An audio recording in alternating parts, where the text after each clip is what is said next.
Chair Stile, Ranking Member Morelli, Vice Chair Lee, and members of the committee. Thank you for the opportunity to testify today regarding efforts to address stock trading by members of Congress. My name is Dan Savickas. I'm Vice President of Policy and Government Affairs at the Taxpayers Protection Alliance, or TPA. TPA is a nonpartisan, nonprofit organization dedicated to educating the public about the government's effects on the economy, and TPA seeks to hold elected officials accountable for their effects on the size, scope, efficiency, and activity of government.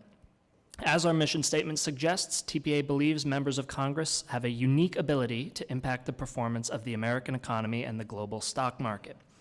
As such, they are uniquely situated to enrich themselves by voting in accordance with their stock portfolio's interests, as opposed to what may be in the best interests of the American people.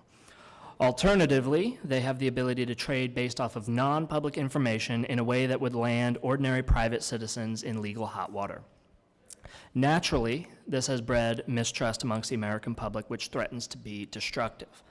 According to the Campaign Legal Center, 86% of Americans support prohibiting members of Congress from trading stocks altogether. Further, apps like Autopilot allow users to mirror the trading habits of certain members of Congress, building the perception that members are at a distinct advantage compared to everyone else. And this is backed up by some data. According to a 2024 report on data that is available, 46 members of Congress, amongst those who trade, outperformed the S&P 500 last year. 14 of those more than doubled that baseline.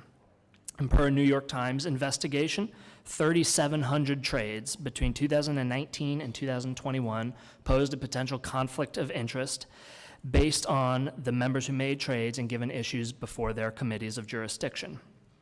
A Harvard study this year showed more than 50 members made over 2,000 trades earlier this year, involving roughly 700 companies impacted by the administration's recent tariffs. And this is not limited to one political party or another. On average, members of both political parties outperformed the market. Additionally, each party's performance gets a boost when they control more branches of government.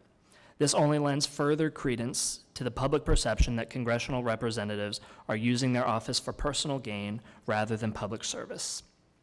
The 2012 passage of the Stock Act was meant to ameliorate some of these concerns. However, the framework has proved sorely lacking.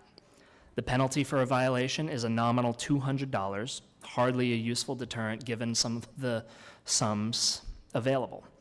Further, enforcement is left to the discretion of the executive branch, which at best means enforcement is inconsistent and subjective, and at worst it can be potentially used as a tool for future political retribution rather than real accountability across the board. More sweeping prohibitions and divestiture proposals eliminate some of the ambiguities left by the Stock Act. The Stock Act does not prevent conflicted trading by members of Congress, but merely requires them to report when and if they do so. Even then, many members report after the mandated time periods with little to no repercussions thus far. The American people are left with almost no recourse. This is why TPA has supported a number of efforts to implement more sweeping proposals on congressional stock trading. TPA has gone on to endorse specific bills like the Restore Trust in Congress Act, as introduced by Representative Chip Roy and a bipartisan coalition of lawmakers this year.